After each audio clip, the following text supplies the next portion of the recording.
Evet Hikmet Bey, Design Makina standındasınız. Bu anlamda geçmişte de Necmettin Bey ile muhabbetiniz de var. Birlikte de çalıştığınız olmuş.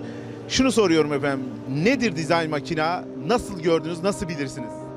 Design Makina'yı ben 2005'li yıllardan beri tanıyorum. Aşağı yukarı 17 sene geçti üzerinden. Ve hatta çok kısa bir süre beraber çalışma fırsatı da bulduk. Kendini yenilemeye çalışan, sürekli geliştirmeye çalışan bir firma. Ve işte makinelerden de görüyorsunuz zaten hızlı bir değişim içerisinde.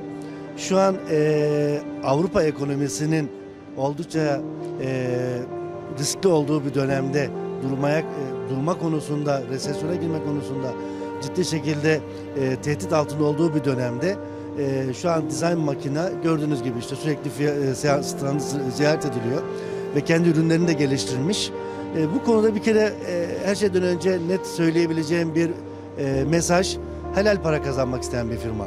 Dolayısıyla fiyatlama anlamında olsun, ürün kalitesi anlamında olsun, ürünümü satayım da arkamı döneyim gideyim tarzında bir düşüncesi olmayan bir firma. Dolayısıyla bu firmayla çalışanların yarın öbür gün makine ile ilgili olur ya bir problem yaşadığında çok rahatlıkla Necmettin Bey'i yanında bulabileceğini düşünüyorum. O yüzden de ürün sonrası hizmette de çok rahatlıkla müşteri memnuniyetini sağlayabilecek bir düşünce yapısına sahip bir firma. Ben açıkçası Design Makina ile çalışan bir firmanın yolun yarısında kalacağına inanmıyorum. Hem ürününü geliştiriyor hem de müşterisinin yanında olabiliyor. Bu kanaatte, bu düşüncede olan bir firma. O yüzden de önü açık diye düşünüyorum. Bu firmayla çalışanın da önü açık olacağına inanıyorum.